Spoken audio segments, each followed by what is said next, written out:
queremos convidá-lo a abrir suas Bíblias em Romanos, capítulo 12. Nós temos passado esses momentos à distância, pertos, embora longe, e nós temos esse texto para nos lembrar sobre a importância da comunhão. Vamos ver o que o apóstolo Paulo estava recomendando àquela igreja ali em Roma, que também serve para os nossos dias de hoje. Romanos 12, a partir do versículo 9. As virtudes recomendadas. O amor seja sem hipocrisia. Detestai o mal, apegando-vos ao bem. Amai-vos cordialmente uns aos outros com amor fraternal, preferindo-vos em honra uns aos outros. No zelo, não sejais remissos, sede fervorosos de espírito, servindo ao Senhor. Regozijai-vos na esperança, sede pacientes na tribulação, na oração perseverantes. Compartilhai as necessidades dos santos, praticai a hospitalidade, abençoai os que vos perseguem, abençoai e não amaldiçoeis. Alegrai-vos com os que se alegram e chorai com os que choram.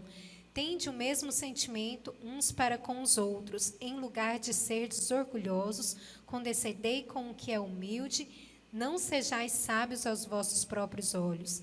Não torneis a ninguém mal por mal, esforçai-vos por fazer o bem perante todos os homens. Se possível, quando depender de vós, tende paz com todos os homens.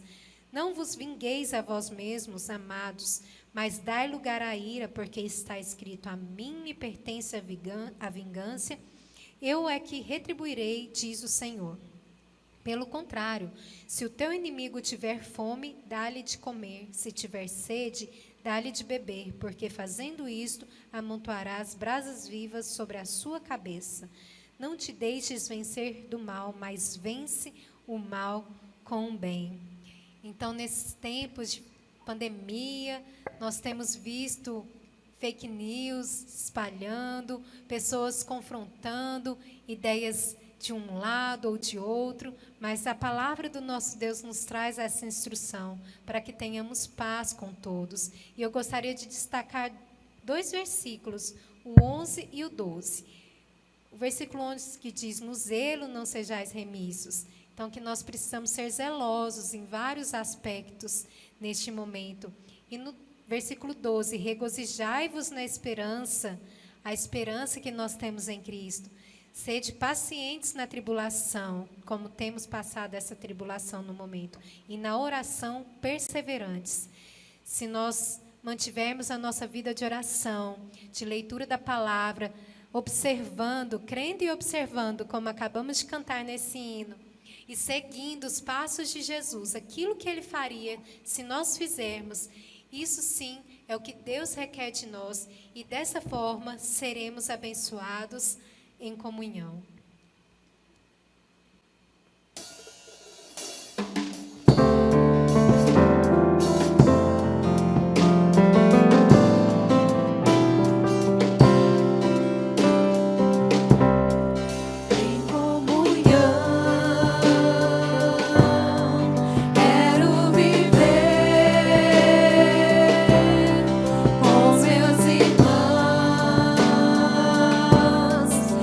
Assim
continuar cantando nesse sentido, pedindo ao Senhor que Ele quebrante o nosso coração e que Ele faça isso a partir de cada um de nós. Que nós não possamos orar pensando que Deus mude primeiro o outro. Não, nós devemos pedir que sempre o Senhor comece a sua obra a partir de cada um de nós, a começar em mim.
Nós seríamos conhecidos como seus discípulos se nós amássemos uns aos outros. E assim nós podemos refletir a unidade de Deus com o Filho e com o Espírito Santo. Então, isso é o que Deus deseja para nós como igreja.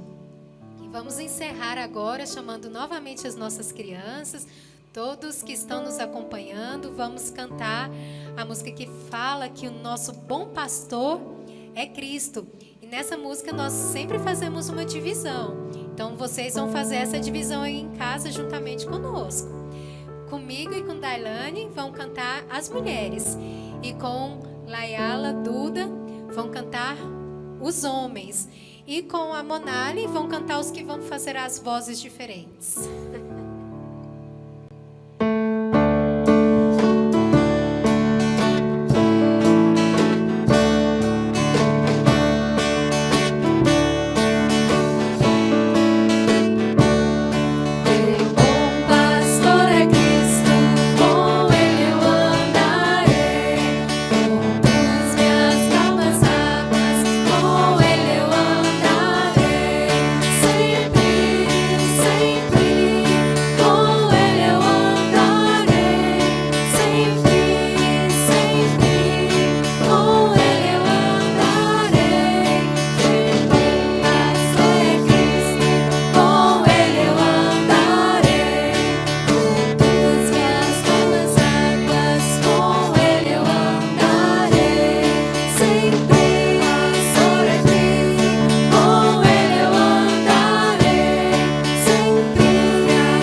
Vamos orar?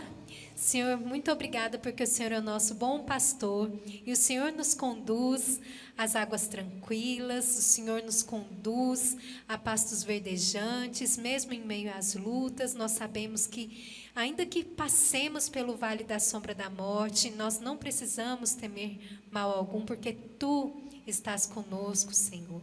Nós te agradecemos porque nós podemos te seguir. E o Senhor não nos deixou sem instrução, o Senhor nos deixou a Tua revelação, a Tua palavra. E assim podemos aprender como ser verdadeiros discípulos. Ó Pai, nos ajude como igreja, como corpo de Cristo, para que realmente vivamos em comunhão. Mesmo que estejamos passando por um momento diferente de comunhão, nós não deixamos, ó Pai, de tê-la. E nós te pedimos para que nós realmente possamos amar uns aos outros, como o Senhor nos amou, e que assim nós possamos demonstrar ao mundo o Teu amor e o Teu verdadeiro Evangelho. Em nome de Jesus é que nós oramos, ó Pai. Amém. Olá, irmãos, muito bem-vindos. Boa noite.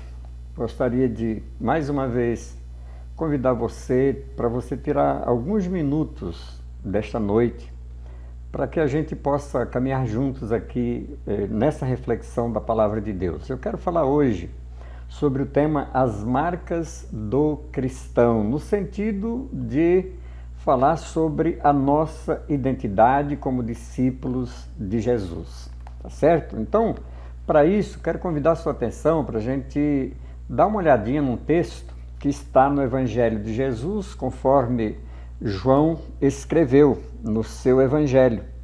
No capítulo 13, os versos de 31 a 34, a palavra de Deus nos fala assim: Quando ele saiu, disse Jesus, agora foi glorificado o Filho do Homem, e Deus foi glorificado nele.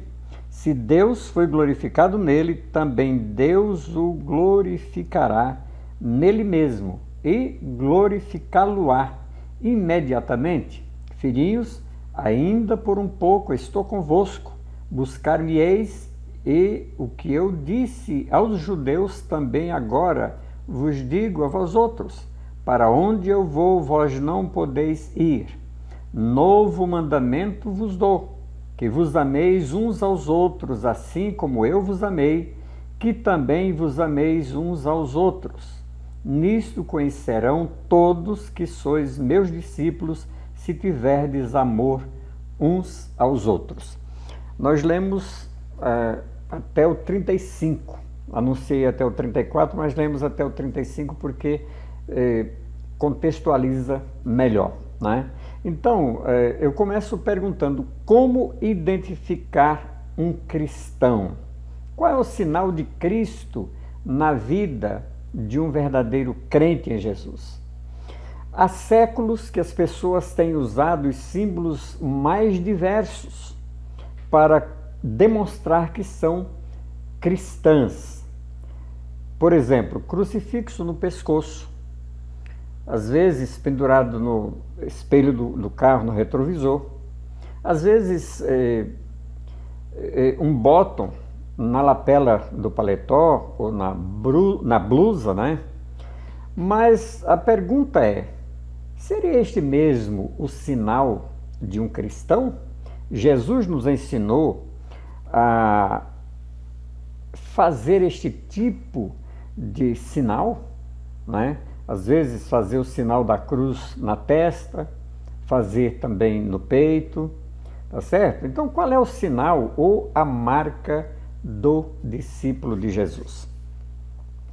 Durante os 3 primeiros séculos do cristianismo, as perseguições contra os cristãos eram frequentes e brutais. Não havia quem os defendesse. A fé em Cristo era praticada de forma clandestina. Os cristãos viviam se escondendo, porque se fossem descobertos, com certeza seriam pegos e seriam muitas vezes crucificados, seriam jogados às feras ou queimados vivos e assim por diante. Por isso, os cristãos não podiam se identificar abertamente. E nesse contexto, como um cristão poderia saber se outra pessoa também era cristã, pessoas das quais se aproximassem. Então, os primeiros cristãos usaram alguns códigos. A gente poderia citar aqui pelo menos dois, né? Códigos ou sinais secretos para confirmar se estavam mesmo diante de um irmão da mesma fé. Um desses códigos, além do sinal da cruz, era o ictus. A palavra que em grego antigo, ictus, significava peixe. Isso não era errado, todavia o problema está na idolatria, quando esses símbolos são venerados, né?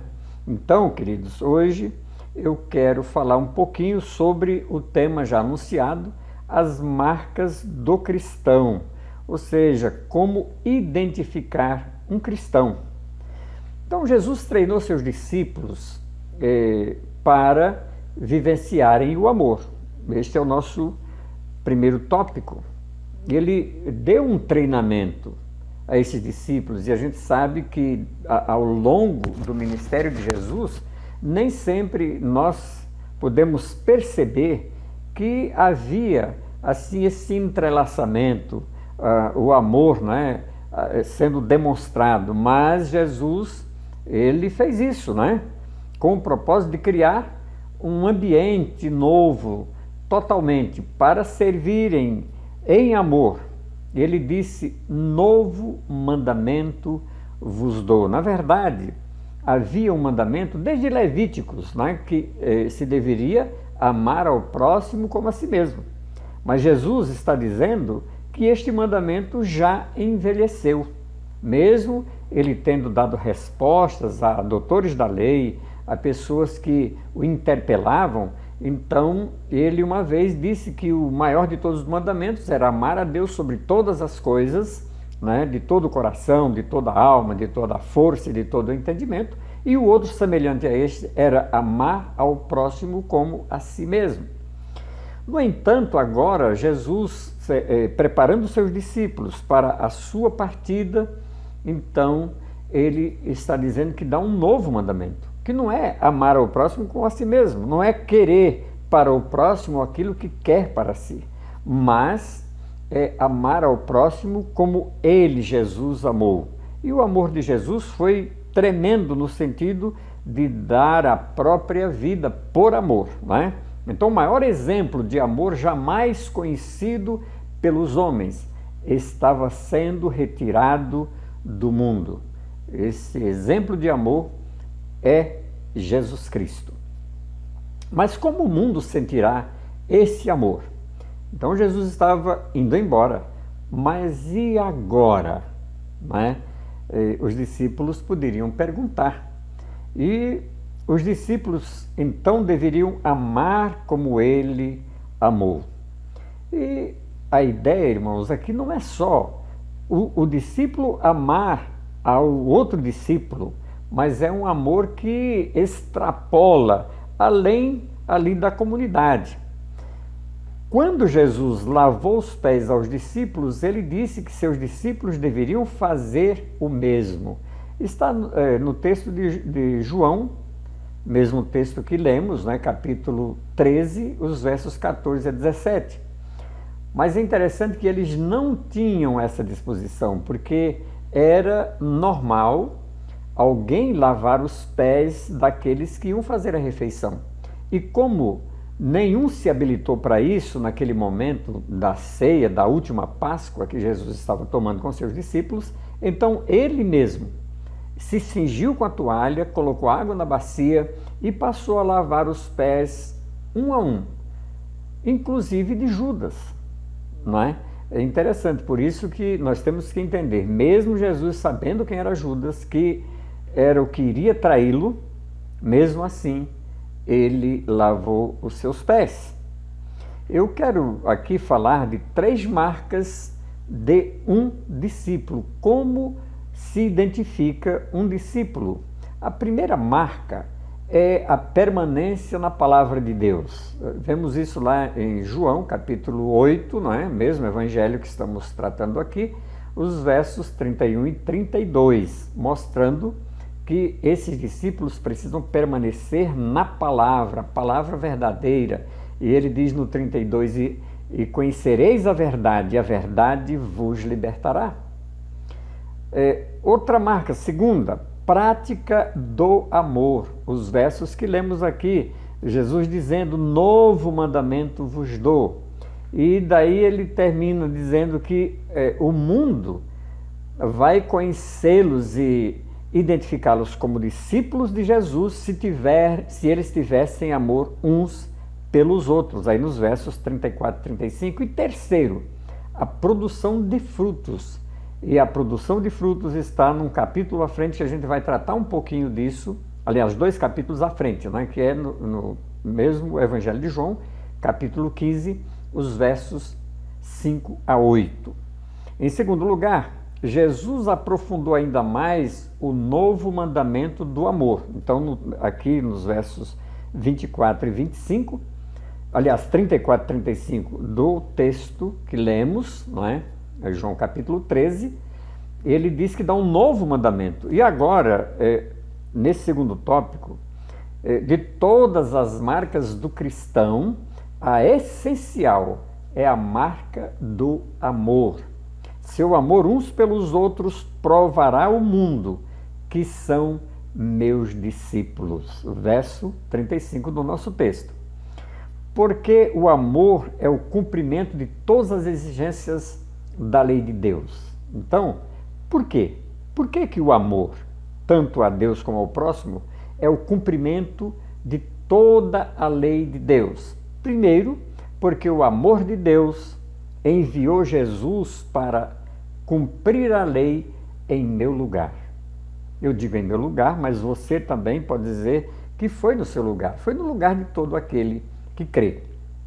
E segundo, porque amando como Jesus, é que seremos capazes de morrer para nós mesmos, para o pecado e paixões, e viver para Deus e também para o próximo. Então, Jesus está dizendo, instruindo seus discípulos, e olha que coisa interessante, agora já estamos no capítulo 15, e Jesus continua falando do amor, então ele está aprofundando um pouco mais. Ele diz, o meu mandamento é este. Ele não falou de mandamentos, ele falou do mandamento. Meu mandamento é este, que vos ameis uns aos outros como eu vos amei. Não existe amor maior do que este, de alguém dar a vida por seus amigos. Isso é Jesus dizendo, queridos.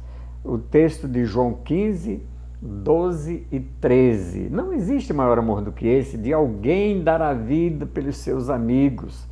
Você tem algum grande amigo que, de repente, por uma necessidade, desse a vida dele pela sua? Então Jesus está dizendo, vocês serão meus amigos se fizerem o que eu mando. Percebam aqui também que é grave nós lermos um texto desses, porque se nós não cumprimos aquilo que Jesus manda, não somos seus amigos. Então ele está dizendo, vocês serão meus amigos se vocês fizerem o que eu mando. E ele diz, já não os chamo de escravos. Lá no texto está falando de servos, mas na verdade é escravo mesmo, porque o escravo não sabe o que faz o seu senhor. Vejam, em outras palavras, ele está dizendo, amem como eu vos amei. E de que forma? Como que isso é possível? Conectando-se a mim, que sou a videira verdadeira e vós sois os ramos. É o texto de João capítulo 15, os versos de 1 a 4. Em terceiro lugar, vamos pensar aqui no sinal da cruz no cristão. Qual é este sinal? É o amor. Vejam bem, qual é a marca do cristão? Como o cristão deve se identificar ao mundo? O que deve distinguir um crente em Jesus das demais pessoas? A cruz? o sinal da cruz? Não, meus irmãos, meus amigos, nada disso. O amor uns aos outros, tal como Cristo nos amou, é a marca do verdadeiro discípulo de Jesus.